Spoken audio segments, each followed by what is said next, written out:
Iya, kita sudah membahas 2 sesi mengenai karismatik, Pentakosta, Injili, dan Reform. Dan yang terakhir kita membahas mengenai sedikit membahas mengenai Anabaptis. Saya tidak mau terlalu banyak membahas tentang Anabaptis itu karena itu bukan fokus kita. Bukan berarti mengabaikan juga Anabaptis, tapi ya itu bukan tema kita lah ya. Jadi kita akan melanjutkan membahas mengenai gerakan yang dipelopori oleh Martin Luther ini, yaitu gerakan reformasi. Ya, tanggal hari reformasi adalah 31 Oktober 1517. Dan sudah diperingati hari reformasi tersebut 500 tahun ya, gerakan reformasi. Sekarang sudah lebih dari 500 tahun. Karena sekarang sudah 2021. Kalau dulu 2017, 500 tahun. 2022, Pak. Oh ya, tadi saya ngomong tahun berapa? 2021, Pak. Ya. 2022 kan belum, Pak. Hah? 31 Oktober 2022 kan belum, Pak. Nah, itu ada pembela saya itu. Saya terhibur dibela Pak Hendarto. Ya, 31 Oktober hari reformasi. Tapi bukan reformasi seperti di Indonesia ya. Reformasi di Indonesia itu waktu itu mau menjatuhkan Presiden Soeharto. Ya, gerakan yang luar biasa waktu itu. Karena Presiden Soeharto terkenal dengan presiden yang tidak bisa dijatuhkan oleh apapun. Ya, tapi hari reformasi yang dimaksud dengan gerakan yang dipelopori oleh Martin Luther ini juga bukan mau menjatuhkan gereja Roma Katolik, salah itu. Ya, Martin Luther tidak pernah punya keinginan mau menjatuhkan gereja Roma Katolik atau menghancurkan gereja Roma Katolik. Tidak pernah dalam benak Martin Luther. Cuma Martin Luther ingin gereja Roma Katolik boleh kembali kepada Alkitab.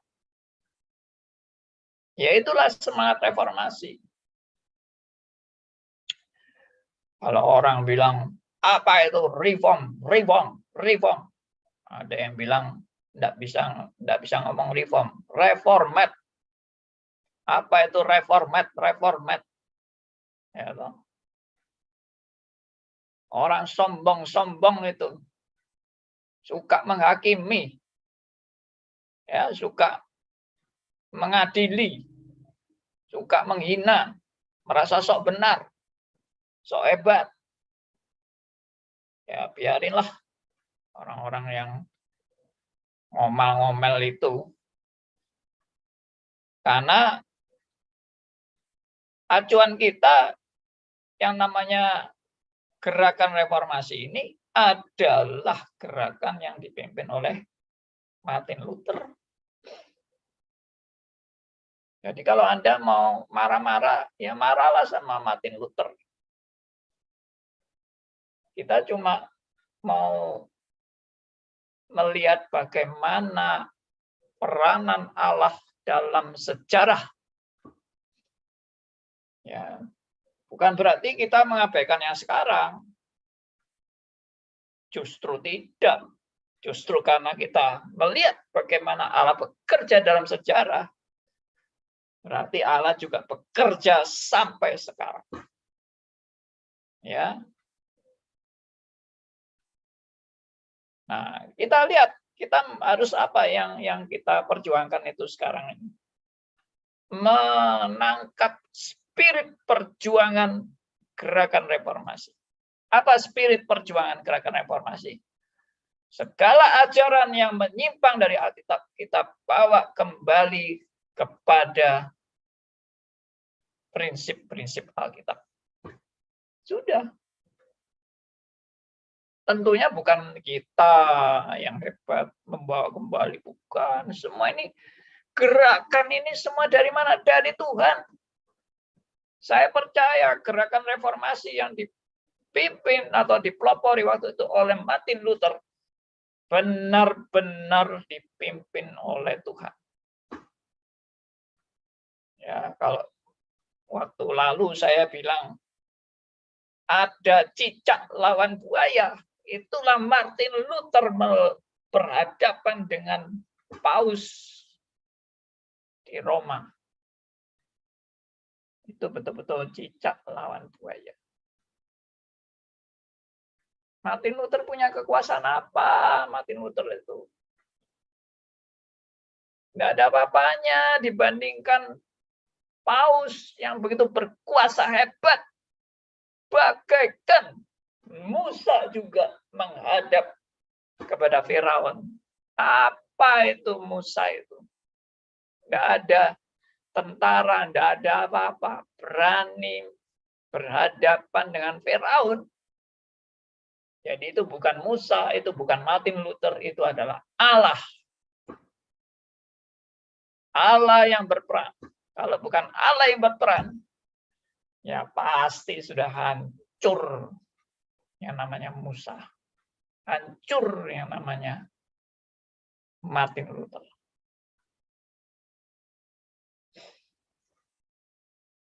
Ya. Dan terbukti yang tadi saya katakan, sejarah membuktikan Allah terus bekerja sampai hari ini.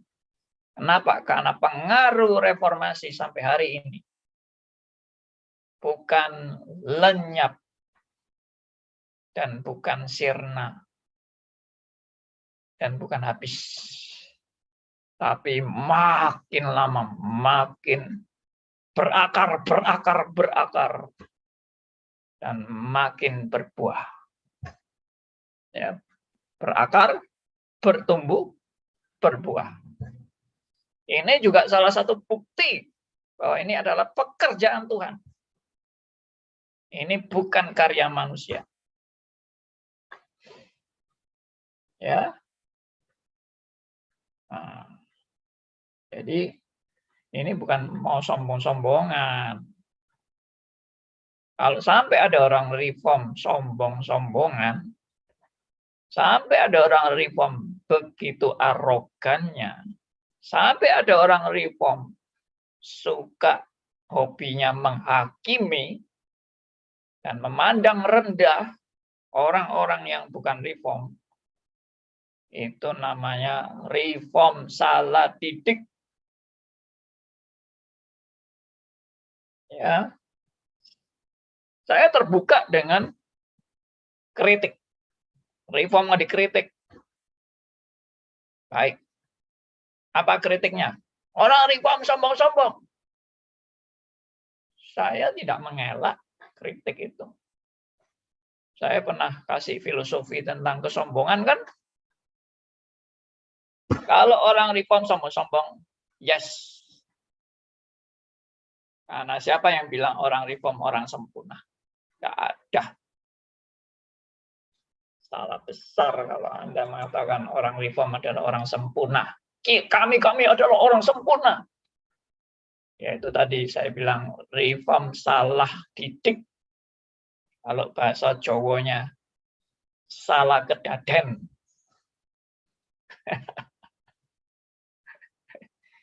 Yang mengerti bahasa Jawa salah kedaden. Nah, itu orang reform kok sombong-sombong, merasa dirinya lebih baik dari orang lain. Ya, sok benar, sok suci. Ya, sok hebat. Itu reform salah kedaden itu. Saya pernah membahas satu buku, yaitu Calvinis Sejati. Satu seri itu ada di YouTube, sudah selesai, Calvinis Sejati. Apa yang dimaksud Calvinis Sejati? Kalau saudara menangkap apa yang saya sudah ajarkan, Anda akan paham. Tidak sampai salah kedaden. Ya, kenapa? Justru yang namanya Calvinis sejati itu orang yang benar-benar menyadari dirinya tidak layak. Menyadari akan kemiskinannya di hadapan Allah. Firman Tuhan berkata, berbahagialah orang yang miskin di hadapan Allah. Menyadari betapa berdosanya dia di hadapan Tuhan. Itulah Calvinis sejati. Bukan, oh saya orang hebat. Saya sudah berprestasi. Saya orang suci. Tanpa dosa. Itu reform salah kedaden, salah didik. Ya, reform yang tersesat. Ya, saya berani mengatakan itu. Saya tidak hanya mengatakan, oh ini sesat, ini sesat. Reform pun juga ada yang sesat. Yaitu reform-reform arogan itu. Dan reform-reform yang merasa dirinya lebih baik dari orang lain. Dan reform-reform yang merasa orang-orang lain tuh orang-orang nggak layak, hanya dia yang layak.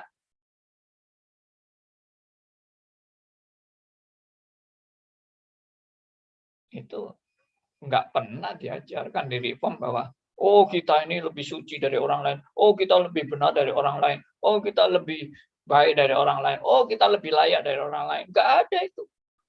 Nggak benar.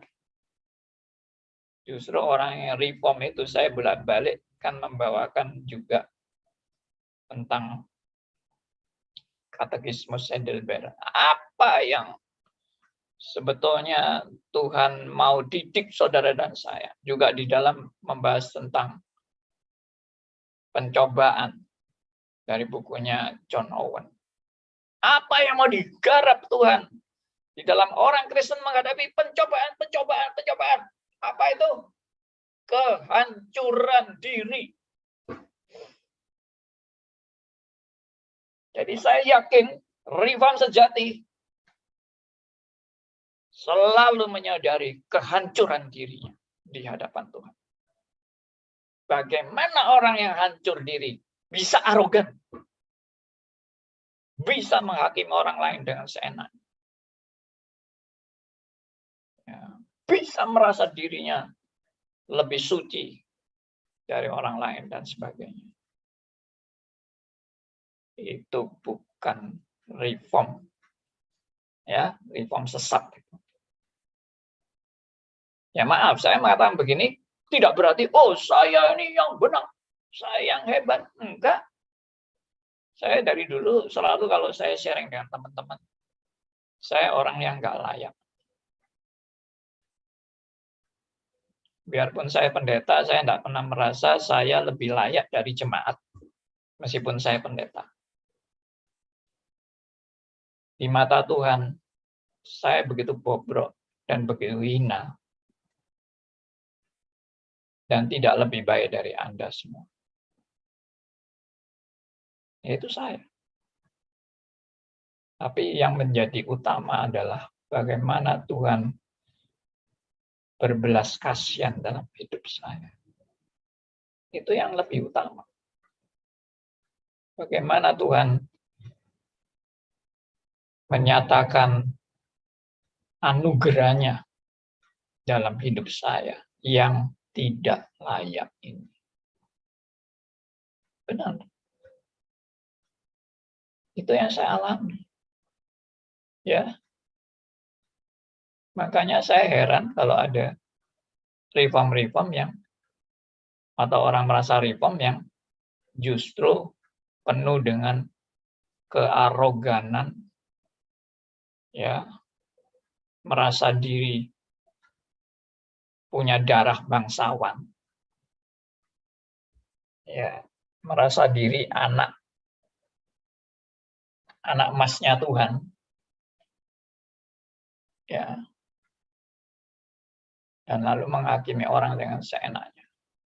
Oke, nah, jadi saya harap kalau saudara-saudara juga diserang, orang reform sama-sama, jangan membela diri. Yes, benar. Orang reform memang sombong. Sejujurnya, aslinya, saya ini adalah orang sombong. Sejujurnya. Sombong, sok benar, sok suci, sok hebat, dan seterusnya. Tapi, ada tapinya. Belum selesai. Aku memang orang sombong. Tapi, Tuhan justru menempeleng aku di dalam kesombonganku, menghancurkan aku, di dalam merasa diriku lebih benar dari orang lain. Meremukkan aku, sampai aku nggak bisa lagi membanggakan diriku di hadapan Tuhan. Benar. Jadi memang aslinya saya sombong. Dan Alkitab juga berkata, semua orang itu orang yang berdosa di hadapan Allah, orang yang tidak layak di hadapan Allah. Tidak ada yang baik di hadapan Allah. Tidak ada yang sungguh-sungguh mencari Allah. Semua manusia sudah berdosa, kehilangan kemuliaan Allah. Itulah keberadaan manusia yang sombong-sombong ini tapi nggak tahu diri. Lalu yang kedua, ini bukan karena nggak mau kalah, tapi yang kedua kita juga perlu menyadarkan orang yang mengata-ngatai kita sombong. Bahwa orang yang bilang kita sombong, tidak berarti dia lebih rendah hati dari kita.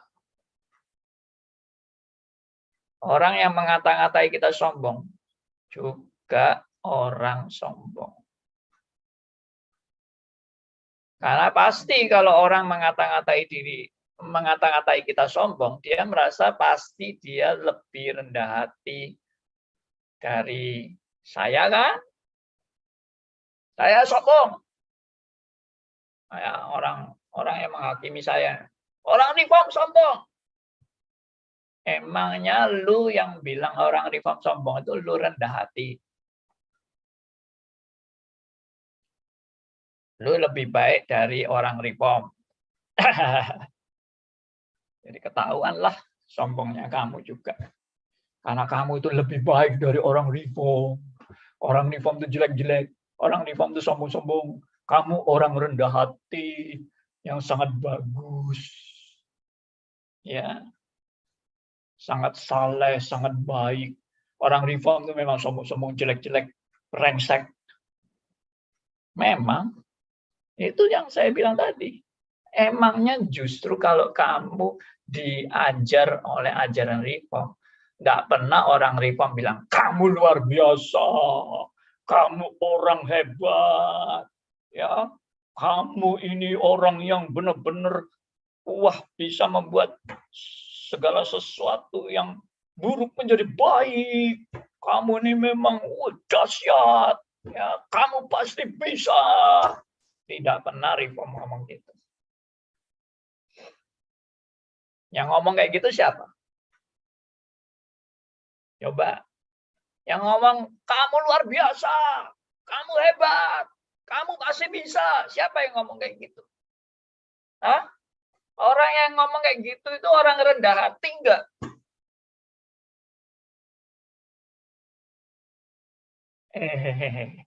Ternyata sama kan? Kita saudara. Saudara apa? Sama-sama sombong. Saya sombong, kamu juga sombong. Ya kan?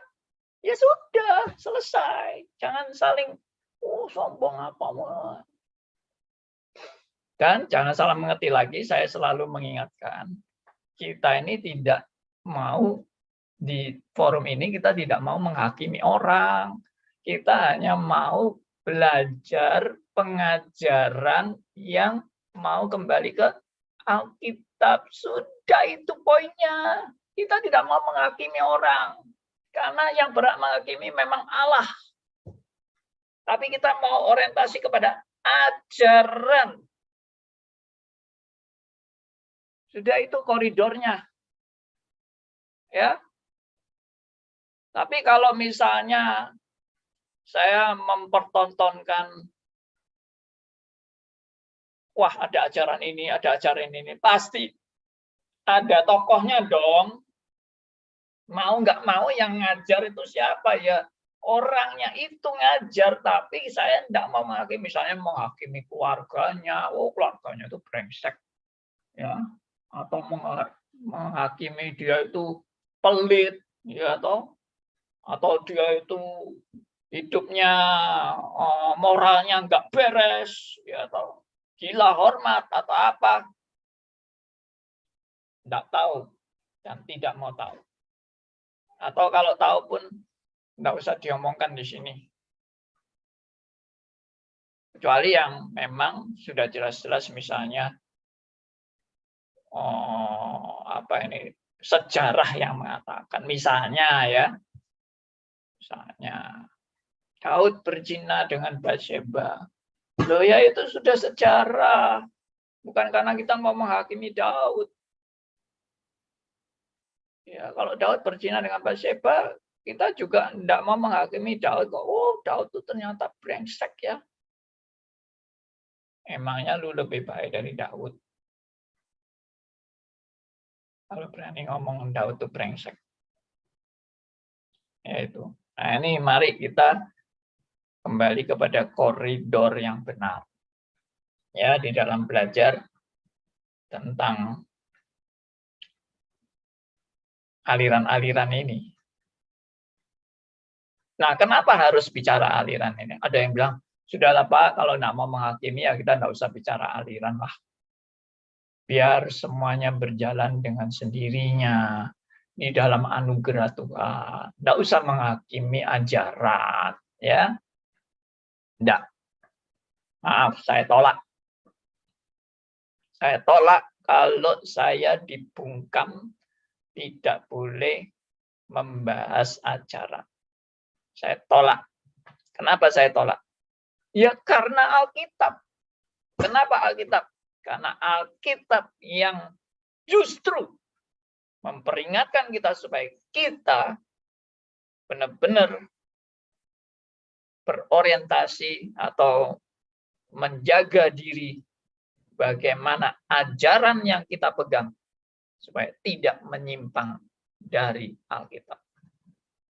Itu ajaran Alkitab, makanya yang saya pernah ungkapkan kan surat Paulus kepada Timotius.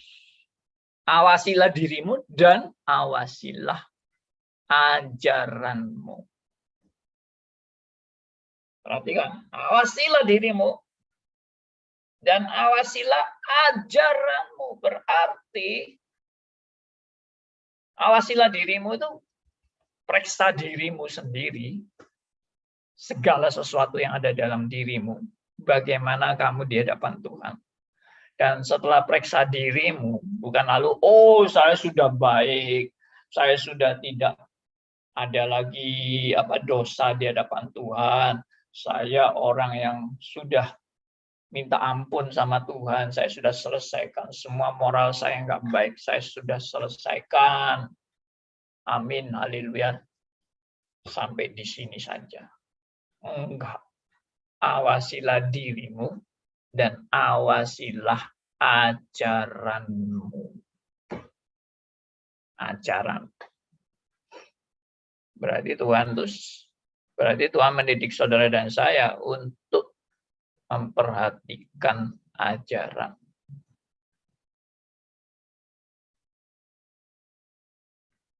Ada orang yang tidak peduli dengan ajaran. Pokoknya gua bisa dipakai Tuhan. Nggak peduli ajarannya. Pokoknya Tuhan buktinya memakai saya.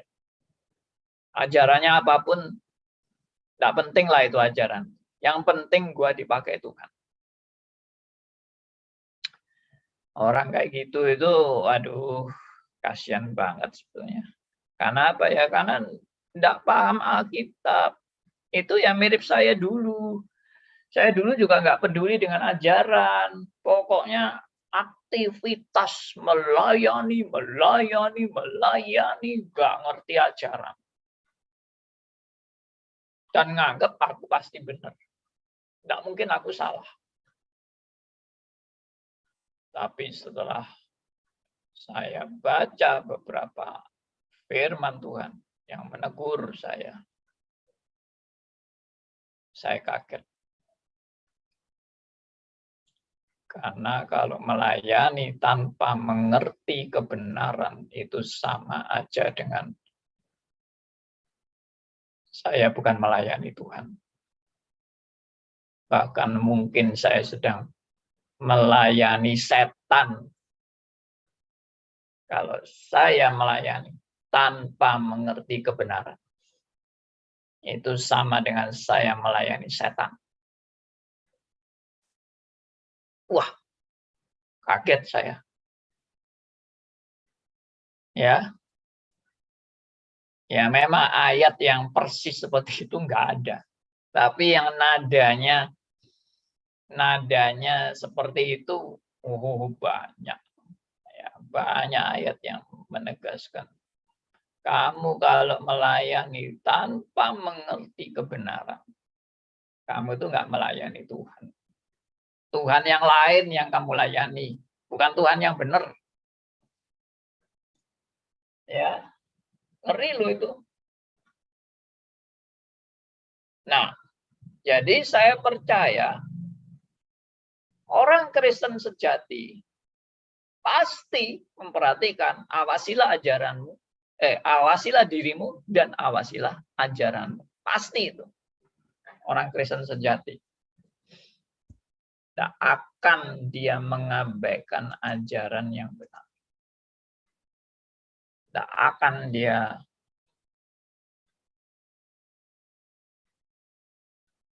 membuat ajaran-ajaran yang kacau balau di dalam pelayanannya dan merusak ajaran iman Kristen.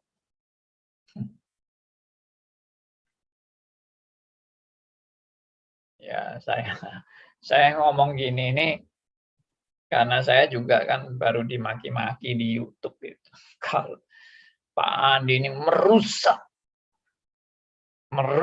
ajaran iman Kristen.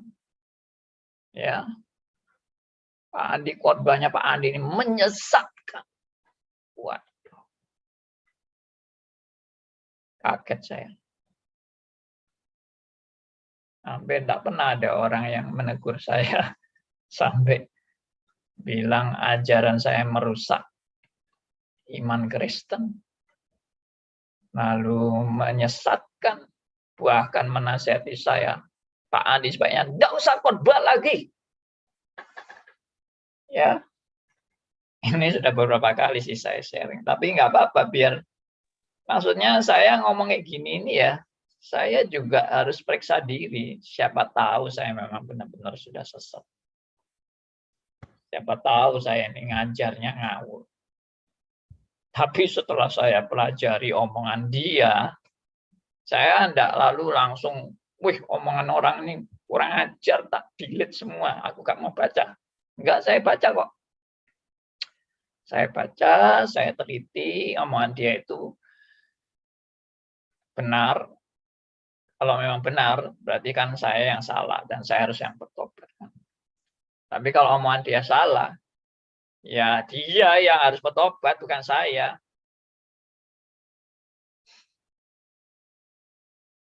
Ya, terus saya setelah tahu orangnya, saya kasih banyak masukan-masukan. Masih ngengkel dan mengatakan saya ini sesat karena belajar predestinasi John Calvin.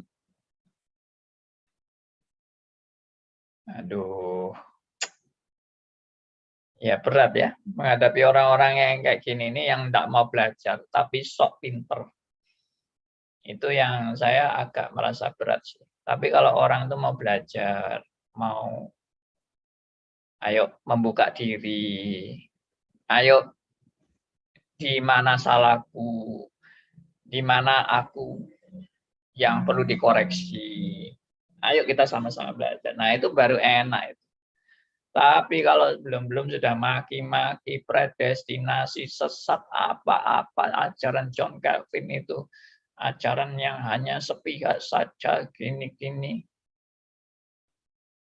Lalu saya bilang kamu tuh salah, kamu menilai saya sesat itu salah. Lalu dia jawab lagi, yang menilai Pak Andi sesat itu bukan hanya saya, semua orang Arminian menilai Pak Andi itu juga sesat. Ya, sudah. Wis, gak ngerti ini, wis. Orang kayak gini angel diajak omong. Jadi, ya sudahlah. Kalau memang tidak mau diskusi yang sehat, ya saya stop aja. Energi saya nanti habis hanya ladeni orang kayak gini yang ngengkel aja. Tidak mau duduk dengan rendah hati. Ayo sama-sama belajar, sama-sama aku kalau memang keliru ya silakan dikoreksi salahnya di mana. Lawang kamu itu loh nggak pernah belajar tulip, nggak pernah belajar predestinasi, tapi maki-maki terus dan mengatakan predestinasinya Calvin itu sesat dan sebagainya. Belum mengerti sudah ngomong-ngomong sesat. Itu. Ya, jadi Anda tahu ya, dengan saya cerita seperti ini, kita ini benar-benar nggak mudah ya untuk mau menjelaskan suatu kebenaran kepada orang yang keras kepala seperti itu. Tapi saya melihat Roh Kudus kalau bekerja itu menghancurkan kesombongan orang, menghancurkan keakuannya, dan menghancurkan doktrin-doktrinnya yang menyimpang dari Alkitab. Itu kalau dipimpin oleh Roh Kudus itu tanda-tandanya seperti itu.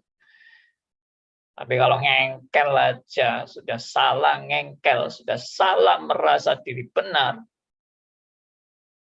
ya udahlah saya tunggu aja dulu. Tunggu kalau nanti Roh Kudus sudah mencelikkan mata rohanimu, kamu mulai ada kerinduan, kamu mulai ada kerendahan hati untuk mau dibentuk oleh firman. Nah, itu baru bisa. Tapi kalau engkel-engkelan, males saya. Benar-benar males. Karena dijawab apapun tetap keras kepala. Mirip seperti Musa menghadapi Firaun. Nah, Firaunnya keras kepala terus. Ya sampai tulah ke-10 pun tetap Firaunnya kayak gitu. Ya, oke. Baik.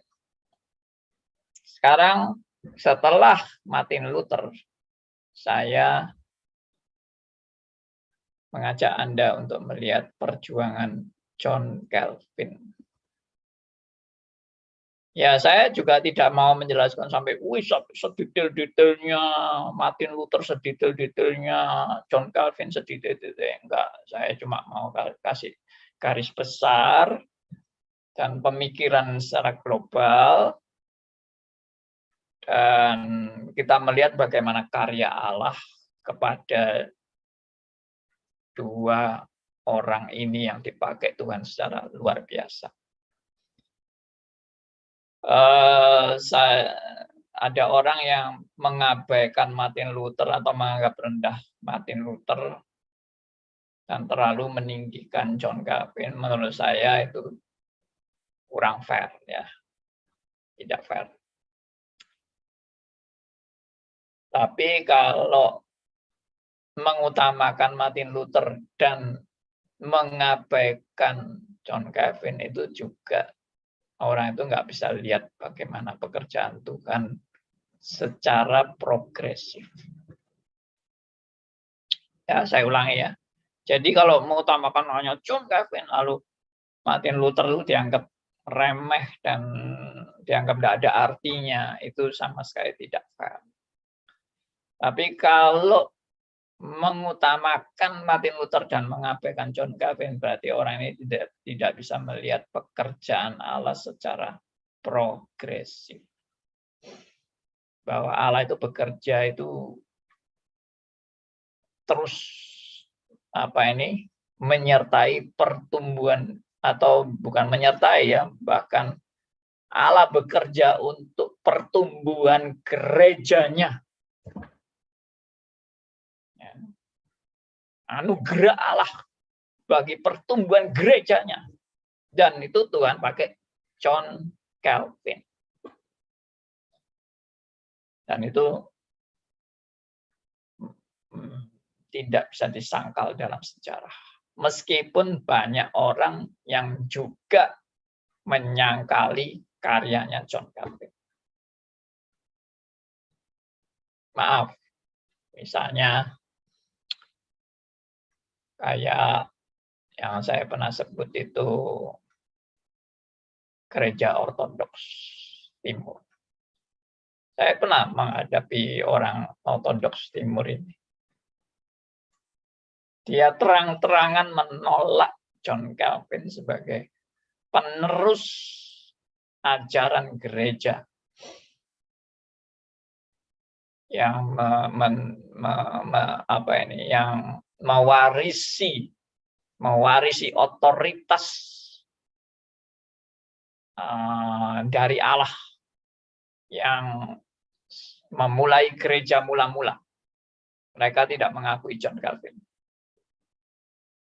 Ini dari omongan mereka loh ya, saya bukan ngarang.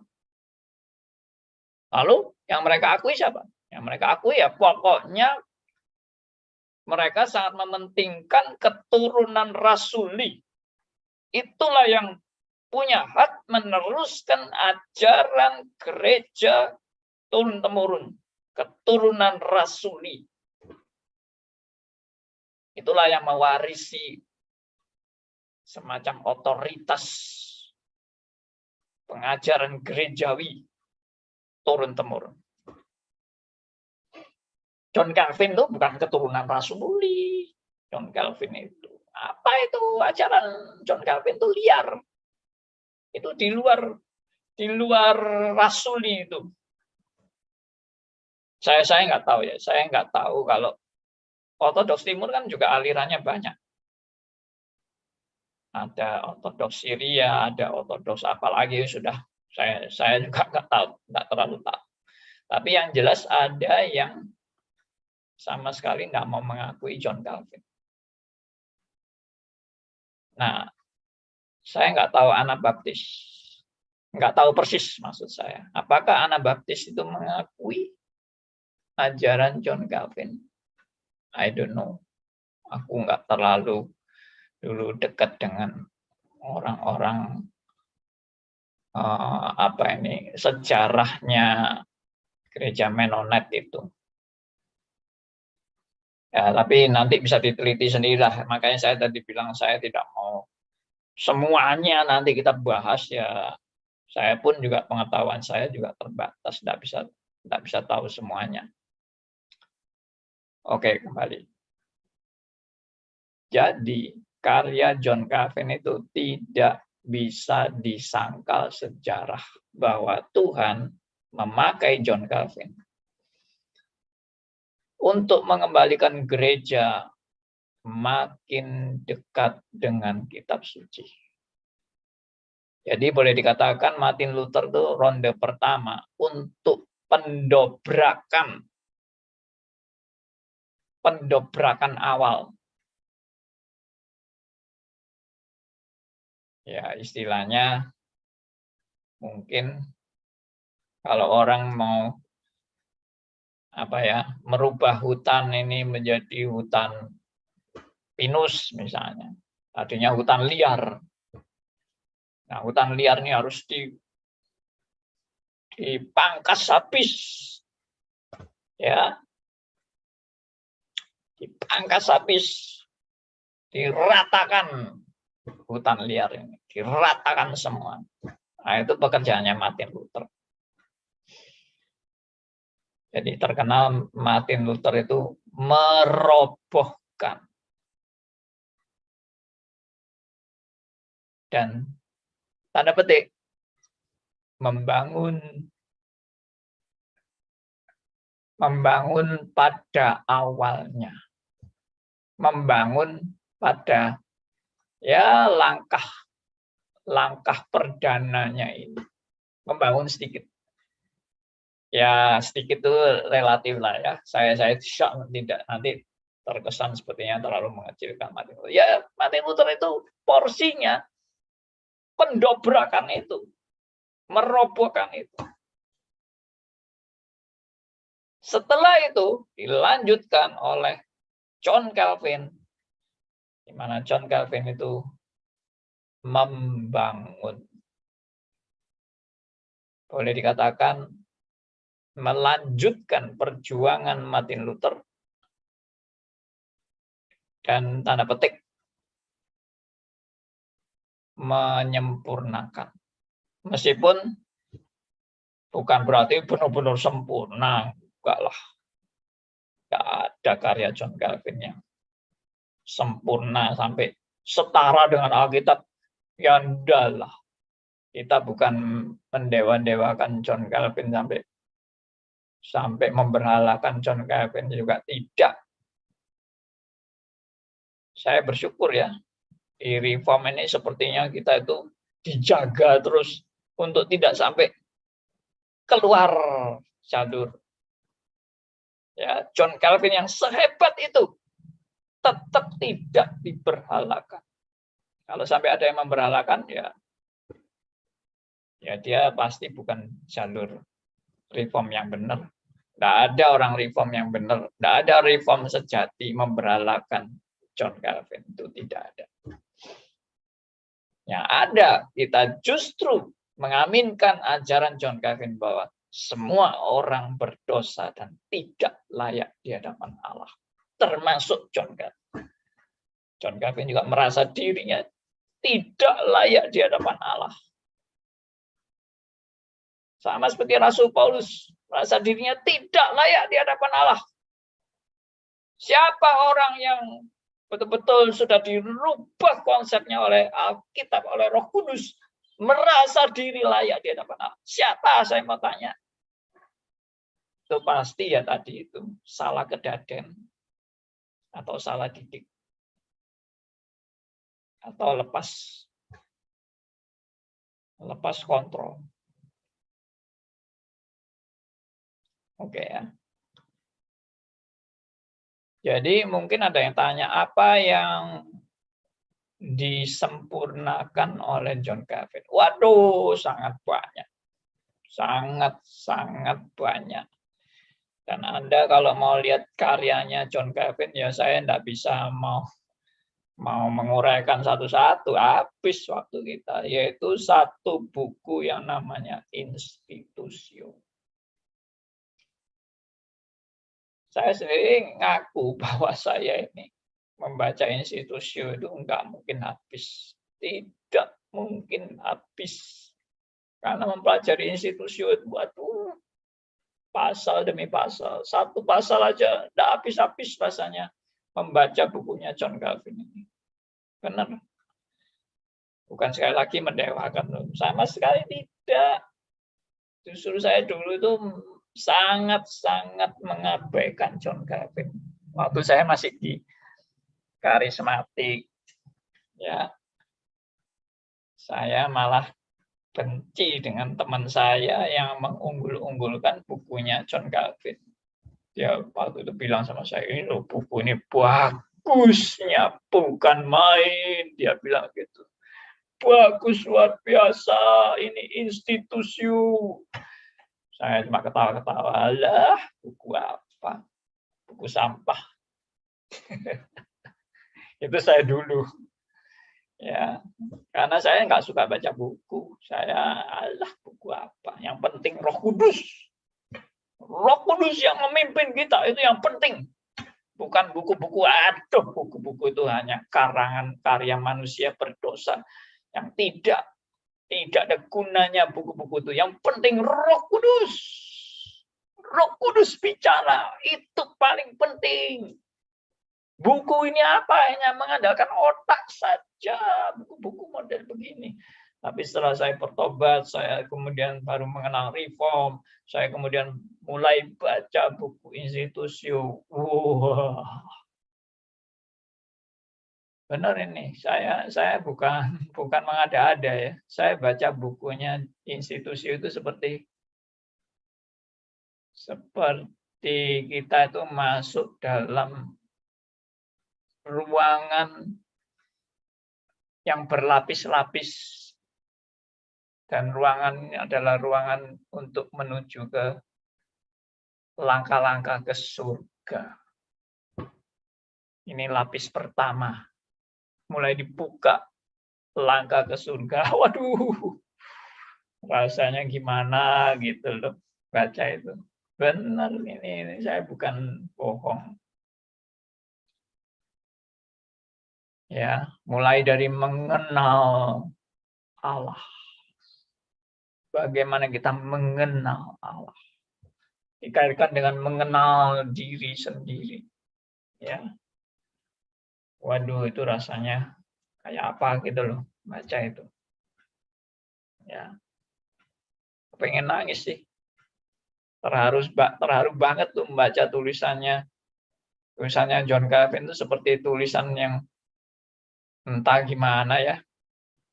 Kayak orang mungkin mendengar suatu puisi yang aduh, menegur, menempelak kita, ya, mengoreksi kita, menelanjangi kita, seperti itu. Oke, baca sendirilah, ya. Saya cuma kasih pendahuluan ini aja. Itu hebatnya juga, ya. John Calvin itu orang, bagi saya memang anugerah Tuhan bagi John Calvin itu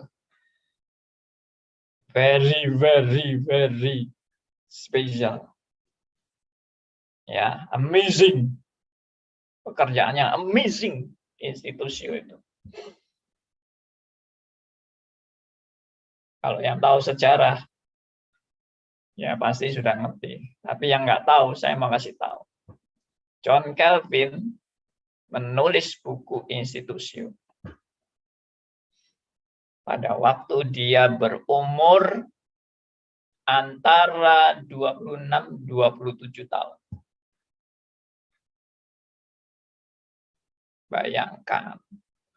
Bayangkan itu buku yang diakui karya terbesar dalam sejarah institusi, itu karya terbesar. Semua teolog mengakui institusi. Ditulis oleh siapa? John Calvin. Umur berapa? 26-27 tahun bisa menulis karya yang sehebat itu. Kalau bukan dari hikmat Allah, nggak mungkin rasanya. Nggak mungkin.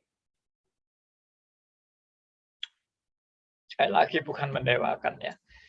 Saya ngomong kayak gini tidak melebih-lebihkan karena saya juga bukan tipe orang yang suka memuji-muji orang. Saya ini tahu kok semua orang pasti brengsek, semua orang pasti berdosa. Tapi kalau benar-benar dia dipakai Allah lalu saya menyangkal dia, ya nggak benar kan? Gitu loh.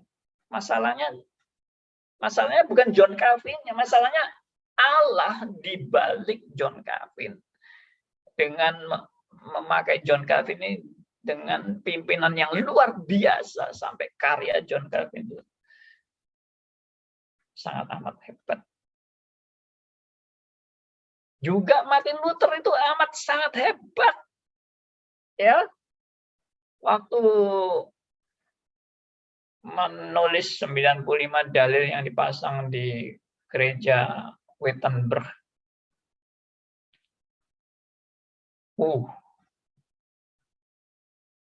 Dia sangat konsisten dan dia tidak mau menarik kembali ajaran itu, 95 dalilnya itu.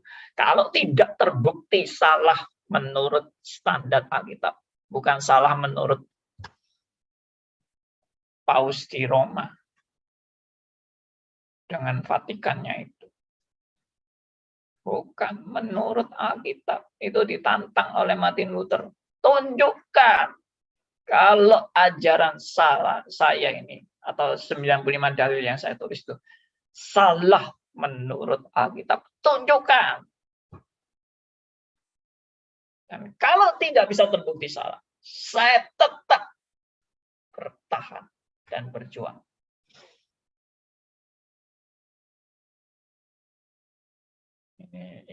Ini jiwa kepahlawanan, jiwa patriot. Orang yang siap mati demi kebenaran yang dia perjuangkan. Dan kebenarannya bukan kebenaran ngawur loh ya. Kebenaran yang betul-betul kembali kepada Alkitab. Meskipun Martin Luther masih belum 100% boleh dikatakan ajarannya solid. Makanya disempurnakan oleh John Calvin. Itu. Jadi kehadiran Martin Luther, kehadiran John Calvin merupakan pasangan yang luar biasa. Luar biasa. Dan saya mau kasih info lagi ya. Dari kedua orang yang dipakai Tuhan secara luar biasa ini. Mereka umurnya nggak panjang. Ya. Kalau Martin Luther itu umurnya 62 tahun. Sudah meninggal. 62. Saya sekarang 68.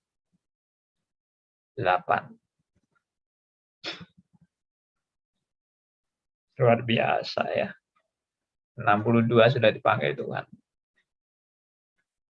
Aduh, mestinya sayang gitu. Sayang itu. Mestinya dia umurnya mestinya lebih panjang lah. Tapi Tuhan bilang enggak, cukup 62. Nah, John Calvin. Ada yang tahu John Calvin umur berapa meninggalnya? Sekitar 56. 56 atau 57. 55. Atau ya 56 lah. Iya, 55 atau 56. Bukan 56, 57. Ya, betul Pak. 55 saya lebih cenderung itu. Iya. Enggak, memang betul ini tercatat. 1509 lahirnya, meninggalnya 1564. 1509, 1564. Iya, saya pertama pikir juga 55, cuma saya khawatir terlalu muda. Iya. 55, bayangkan. Bayangkan matinya 55. Apa enggak sayang itu? Karya begitu hebat. Umur 26 sudah bikin institusi. 55 mati. Aduh. Untung startnya 26, Pak. Ah? Untung startnya 26. Yes. Itu sudah dalam rencana Tuhan itu. Luar biasa. Saya 27 baru bertobat. 27. Dan ngawur. 27 itu saya bertobat dan ajaran yang saya pegang itu ngawur, amburadul, kacau balau. Keliling sana sini, nggak karu-karuan ya. Tapi Tuhan melindungi saya dalam kekacauan. Ya, Pak Andi dikasih umur 100 kalau gitu. Untuk bayar, Pak. Saya rasa umur saya sudah nggak lama lagi. Nggak lama lagi. Ya buat apa sih tua-tua juga nggak terlalu berguna lah. Ya. Nanti ada generasi-generasi baru yang Tuhan bangkitkan. Itu. Ya. Oke. Nah, kita bersyukur melihat sejarah. Makanya saya ini kalau saya baru menghargai sejarah itu waktu saya masuk sekolah Alkitab.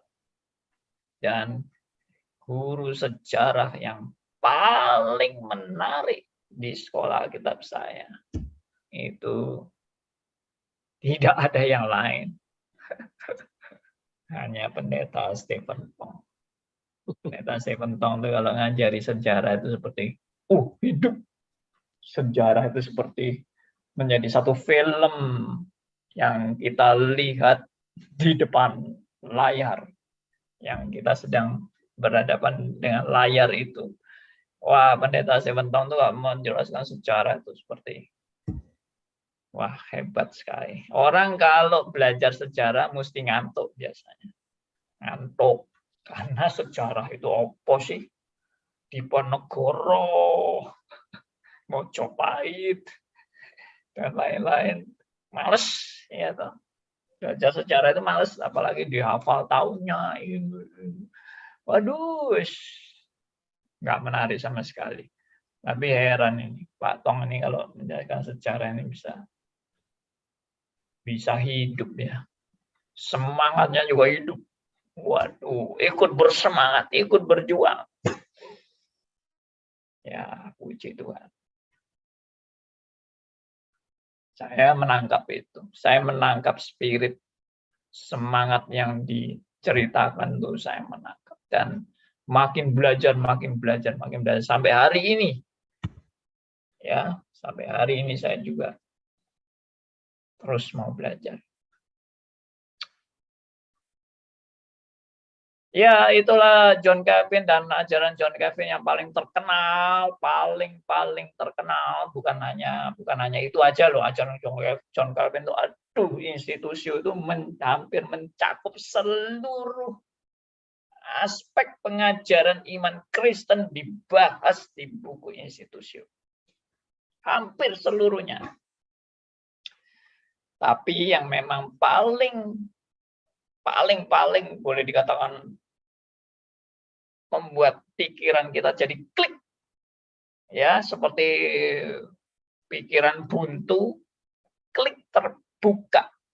Itu waktu belajar predestinasi. Ya, itu sudah tidak bisa dipungkiri. Kita di sekolah Alkitab juga waktu Pak Tong ngajarin predestinasi, gempar semua murid sekolah Alkitab. Heran ya. Seandainya kita tidak mengerti ajaran John Calvin ini, kita seperti orang yang kayak buta terus gitu loh. Kayak nggak klik gitu loh. Begitu predestinasi itu dipahami, sepertinya luar biasa banget. Tapi saya waktu diajar Pak Tong, saya belum terima. Maksudnya belum terima, saya Saya menolak ajaran predestinasi waktu itu. Saya menolak ajaran John Calvin waktu itu. Ya, jadi Pak Tong memang selalu kalau ingat masa mengajar saya, pasti Pak Tong ingat. Ini murid saya yang selalu melawan saya waktu saya mengajar reform di kelas. Siapa itu? Andi Halim. Andi Halim ini bahasa Surabayanya mokong. Nanti Ya. nggak lulus Pak ya? Oh, kalau secara akademik lulus. Enggak, pelajarannya Pak Tong itu Pak. Lulus saya. Oh, Loh, karena akademik, jawabnya kan akademik, bukan jawab keyakinan saya. Pertanyaannya soal ujian kan tidak apa keyakinanmu? Kalau Arminian coret nggak lulus, nggak ada kayak gitu. Itu namanya nggak akademik itu, ya kan? Kalau sekarang murid siapa yang paling mokong Pak di siswa Bapak Pak? Siswa saya. Iya, yang di Wah, WA itu. tadi itu saya sudah sebutkan itu. Paling mokong itu. Yang maki-maki saya itu. Pak Andi Halim sebaiknya tidak usah khotbah lagi daripada merusak iman Kristen. Wah, kalau itu saya nggak pernah itu saya maki-maki Pak Tong kayak gitu. Biarpun saya melawan. Mana berani Pak? Kalah apa Pak? Nah, bukan karena tidak berani. Tapi sikap saya begini. Saya ingin tahu sampai di mana kebenaran yang namanya reform itu. Saya masih belum menemukan kebenarannya. Nah, itu. Tapi saya tuh kepingin tahu kok bisa begitu yakinnya tentang reform. Saya terus kepingin belajar terus. Biarpun saya bertentangan. Jadi memang kalau saya sudah di dunia akademik ya, dunia akademik itu kan harus belajar. Bukan cuma nggak setuju, terus pakai ilmu pokoknya gua nggak setuju. Ya itu kan kalau Anda seperti itu ya ndak akademik itu namanya kampungan itu. Kalau pokoknya ndak setuju, reform sesat. Sebelum ngomong kayak gitu itu belajar dulu baik-baik. Ya. Oke. Ya, itulah. Saya sudah terlalu banyak ngomong. Pandi, Ya, silakan Pak Elia. sebelum berakhir katanya ingin terakhir, saya sekarang ingin pertama Pak. Oh. Saya menyimak begini Pak, di sesi Anda ini adalah topik guru dan murid. Pertama, gurunya adalah Martin Luther kepada murid yang tidak pernah ketemu. Tapi dalam pembahasan di grup Bertumbuh dalam Anugerah, ada topik guru kencing berdiri, murid kencing berlari. Ini sangat tepat untuk dua tokoh kita. Tokoh kita yang kencing berdiri, yaitu Martin Luther. Muridnya yang tidak pernah ketemu, berlari, Pak. Wah, luar biasa.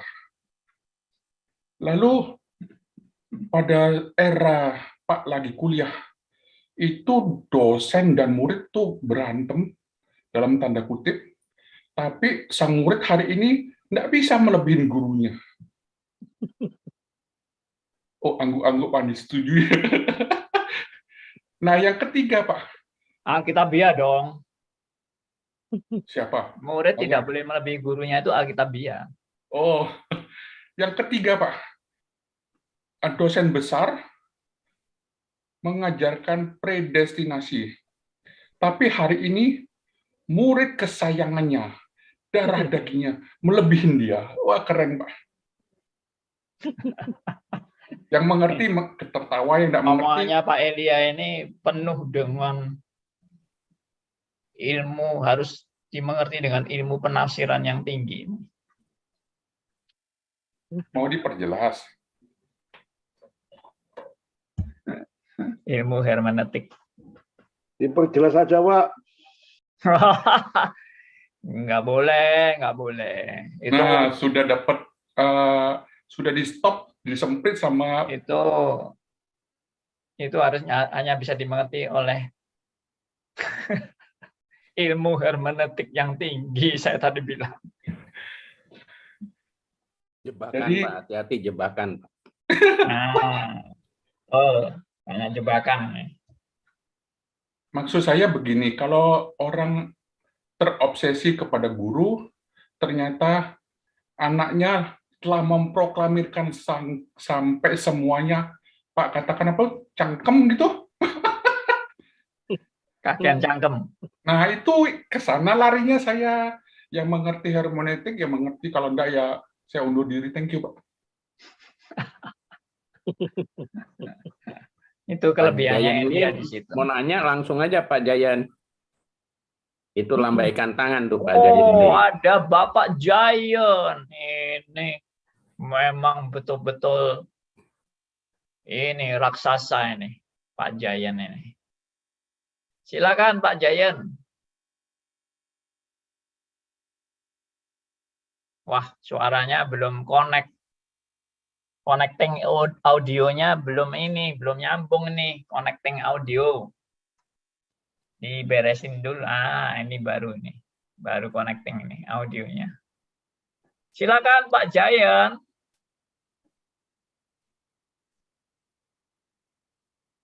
Mana ini suaranya?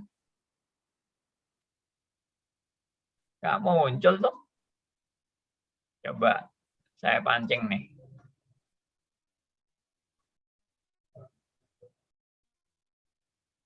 Nggak muncul. Oke, teman-teman lain dulu deh. Siapa yang mau menanggapi,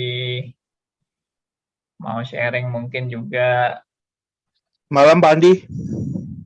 Malam. Nah ini tokoh filsafat ini Pak Theodor ini. Wah Pak, saya justru Saya ngaku banyak kalah deh kalau filsafat sama Anda.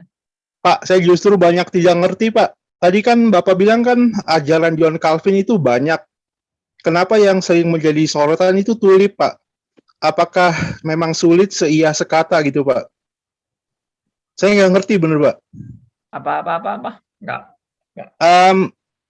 Ajaran John Calvin banyak dalam Institutio, Ya, tetapi yang sering menjadi sorotan tulip justru. tulip. Apakah kita memang sulit untuk seia sekata Pak?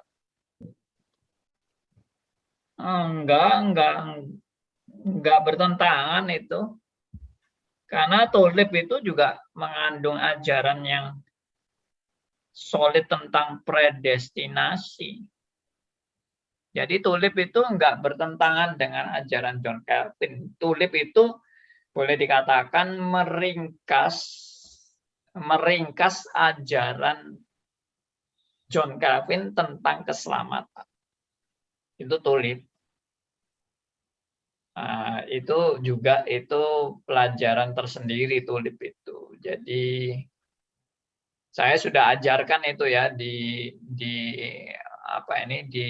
YouTube. Arminianism dan VS. Yes.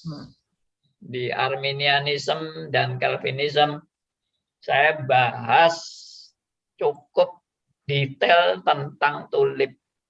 Jadi yang teman-teman yang mau belajar silakan melihat Arminianism vs Calvinism.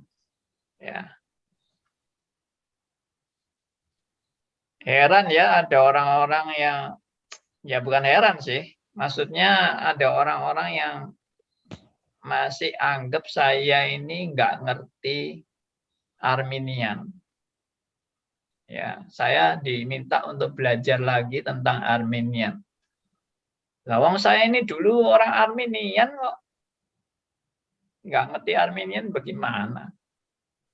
Saya ini dulu memperjuangkan Arminian habis-habisan dalam hidup saya.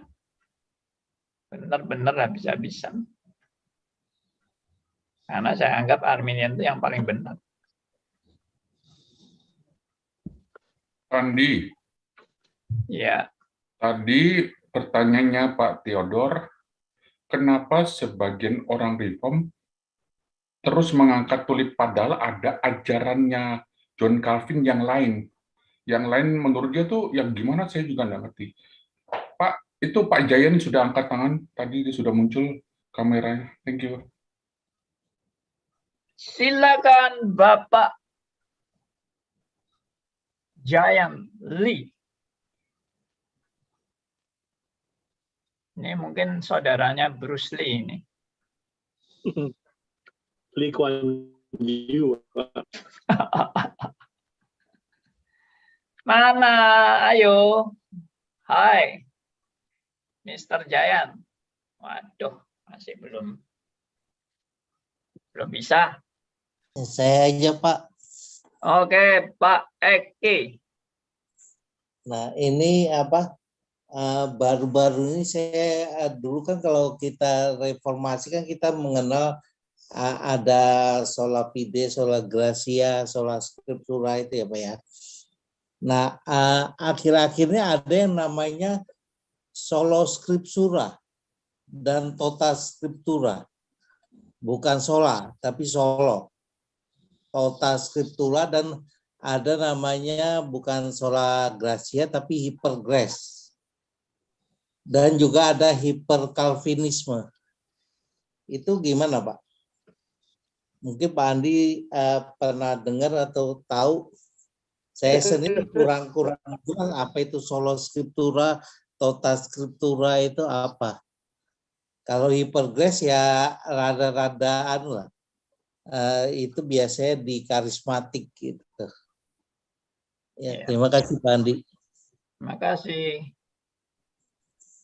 Ya, memang ada perkembangan-perkembangan tentang sola scriptura itu. Cuma saya tidak terlalu mendalami ya. Saya nggak terlalu berantusias membahas itu karena saya mau yang sederhana aja deh. Yaitu sola scriptura itu hanya Alkitab satu-satunya standar kebenaran bagi seluruh ajaran gereja. Yaitu, saya ulangi, Alkitab adalah satu-satunya standar kebenaran bagi seluruh ajaran gereja.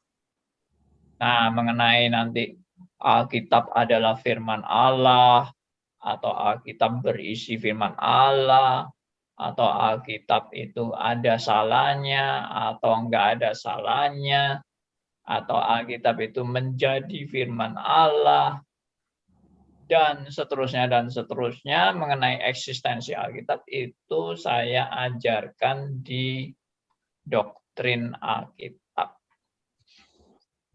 Jadi bagi saya ya cukuplah sola scriptura aja gitu. Lalu tentang hypergrace, ya terlalu berkelebihan menekankan grace sampai disebut hypergrace. Bagi saya nggak usah sampai terlalu ekstrim pakai istilah hyper, karena kalau mau dipakai seperti itu hypergrace berarti nanti ada hyper fide, ya, ada lagi hyper scripture, ya, ada lagi hyper Christos, nanti ada lagi hyper pneumatos, ya, maksudnya Roh Kudus. Ya, nggak selesai nanti. Semua pakai hyper termasuk hyper Allah Tritunggal.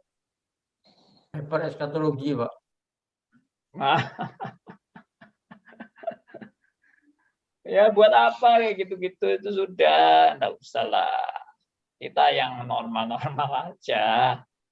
Sola scriptura, sola fide, sola gratia itu sudah. Kalau dijelaskan dengan tepat dan benar, itu sudah cukup. Meskipun juga ditambahi oleh solus Christos, ya, dan Solidio Gloria dan sebagainya. Ya, bagi saya pasti kalau sola fide, sola gratia, sola scriptura, pasti itu solus Christos. Nggak mungkin kalau orang sudah sola gratia, sola fide, lalu Kristusnya atau sola fide, sola gratia, sola scriptura, lalu Kristosnya ngawur. Itu nggak mungkin karena sudah sola scriptura. Semua harus sesuai dengan Alkitab. Jadi Kristusnya pun harus sesuai dengan Alkitab. Jadi mau ditambahi solus Christos atau solus pneumatos, ya, atau apa lagi itu sudah simple aja bagi saya. Kalau saya nangkepnya core-nya kita tangkap, dan itu kalau teguh berpegang teguh pada core itu sudah nggak miring-miring lagi deh. Bang Andi, malam Andi. Ya, Bapak Liman. Yang tadi Pak Andi bilang orang karismatik seringkali ngecap kita sombong, Pak ya. Itu berarti ada 3 hal juga yang saya informasikan Pak Andi. Seringkali gini, Pak. Kalau sudah sama orang karismatik bilang, kamu itu cuma pinter tok, Taurat itu. Yang penting itu kan menakutno itu ke satu, Pak. Kedua, kamu gitu sombongnya sehingga mati doktrinnya, lihat jumlahnya menang mana, gerejamu berapa jumlahnya, muridnya apa jumlahnya berapa. Yang ketiga, kalau doa ya orang karismatik doanya luar biasa, ke doa subuh itu ribuan orang. Reform tidak pernah terjadi doa pagi seperti gitu. Itu ya baca tiga alasan Pak, orang Pentakosta seringkali mengejek orang reform gitu, Pak. Itu tanggapannya Pak Alim bagaimana? Ya bagus itu bagus ya. Kamu tuh bisanya cuma teori tok, doktrin tok, tapi mana kuasamu, mana mujizatmu,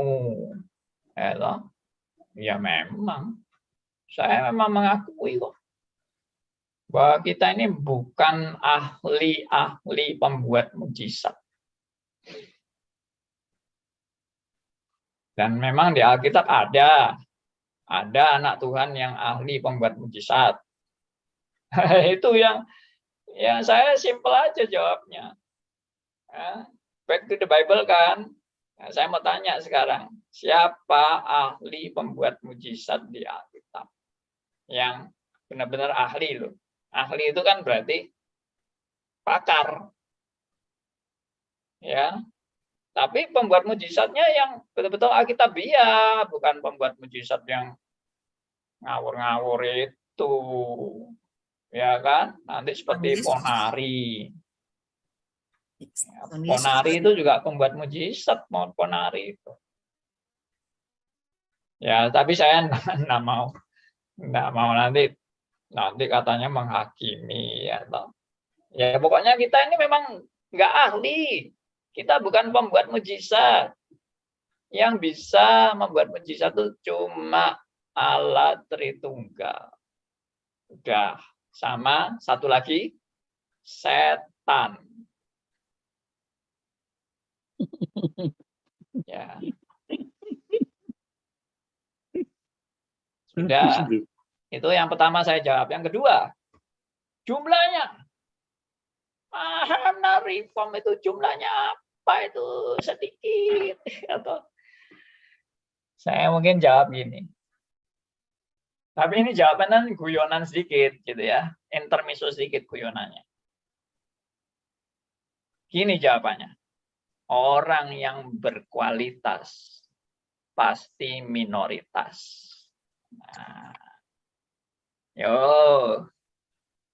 mana ada mayoritas itu berkualitas? Tidak ada mayoritas berkualitas. Betul nggak? Ayo. Sedikit sama kita. limited. Kalau di market kan ada itu. Mas produk gitu kan. Kira-kira gitulah. Jadi ini jawaban saya cuma guyonan dulu loh. Ini belum guyonan serius. ini juga. Ya kan? Tapi kalau mau serius, saya mau tanya, apakah memang Alkitab mengajarkan bahwa mayoritas pasti lebih benar dari minoritas? Nah, itu. Jadi kalau cuma menang-menangan jumlah, lalu sombong, lu itu jumlahnya opo, mek cilik ini, ya, mek titik ini, waduh, tidak ada apa-apanya, kamu itu tidak ada apa-apanya, gua raksasa. Ya, Tuhan Yesus sendiri juga bilang kok, jalan menuju ke neraka itu lebar dan luas. Jalan menuju surga itu sempit dan sulit. Hah? Banyak yang dipanggil dan apa? Banyak yang dipanggil dan sedikit yang dipilih. Nah, sudah itu jelas. Jadi kalau you ngotot dengan mayoritas, itu jelas Anda tidak memakai kriteria Alkitab. Yang ketiga, doa. Doanya orang reform itu cuma sedikit, orang reform itu cuma memang teori tok, ya, pinter teori ini, tapi kok suruh doa, sangat sedikit sekali. Dan ya, itu justru menunjukkan reform itu cuma pintar teori tok, doanya aja tidak hidup, doanya, aduh, wis tidak ada kuasanya lah doanya itu, makanya sepi. Ya, kalau itu juga saya jawab. Orang reform memang orang yang apa adanya, ya, jujur apa adanya. Memang harus diakui kalau manusia itu hanya mementingkan manusia itu untuk mementingkan dirinya sendiri baru ngotot. Tapi kalau tidak berkepentingan dengan kepentingan diri, males. Itulah natur manusia. Dan kenapa doa kok bisa laris? Karena di dalam berdoa itu yang terpenting adalah keinginanku, kesuksesanku, keberhasilanku, kesembuhanku, kekayaanku, kemakmuranku. Wah, itu. Makanya ngotot. Ada buku yang saya pernah baca waktu saya masih di kelompok X ini, yaitu Bagaimana Doa yang Berhasil. Waduh, saya baca bukunya. Rumus-rumus yang membuat kita bisa berhasil dalam berdoa. Sampai Tuhan mau menuruti kita. Tuhan mau mengabulkan apa yang kita minta. Itulah kekuatan doa. Ya, memang kalau seperti itu, saya terus terang saya rajin berdoa. Semangat untuk kepentingan diri dan berpusat pada kekayaan diri, kesehatan diri, kemakmuran diri, kesuksesan dan sebagainya, semua saya ngotot. Tapi jujur, memang kalau tidak untuk diri, ya ala kadarnya lah. Tapi memang harus diakui bahwa Tuhan menghajar orang-orang pilihannya sampai dia akhirnya bertekuk lutut dan datang pada Tuhan dan berdoa, di mana doanya bukan dirinya yang terpenting, tapi dirinya yang justru dihancurkan dan Allah yang dipermuliakan. Sehingga di dalam doa pun dia belajar, Tuhan, bukan kehendakku yang jadi, kehendakmu lah yang jadi. Nah, saya percaya karena saya pernah mempraktekkan, ya. Ya ini singkat, wah ini sudah jam 9. Singkat cerita begini, saya itu diminta membawakan pengajaran tentang doa yang alkitabiah dari gereja yang yaitu tadi pendoanya banyak. Mereka kalau persekutuan doa, yang datang sampai ribuan, ya ratusan lah, mungkin enggak sampai ribuan. Pokoknya ini gereja yang juga besar. Ya mungkin bisa juga sampai ribuan, tapi saya ya itu enggak penting itu. Tapi begini ceritanya. Lalu saya mengadakan seminar doa dan seminar doanya itu berurutan sampai enggak salah 4-5 sesi tentang doa. Dan saya mengajarkan itu, doa itu tidak berpusat pada diri, doa itu tidak berorientasi kepada kesuksesanku, keberhasilanku, lalu doa bukan merintah Tuhan, harus menuruti keinginanku, tapi kita yang harus taat kepada apa yang Tuhan mau. Itulah berdoa. Doa itu bukan antroposentris, tapi teosentris. Doa itu bukan untuk kemuliaan diri, tapi untuk kemuliaan Allah. Itulah orientasi doa. Tahu apa setelah kira-kira 6 minggu, 7 minggu saya ajar tentang doa yang benar-benar alkitabiah. Akibatnya, persekutuan doanya makin lama makin sedikit.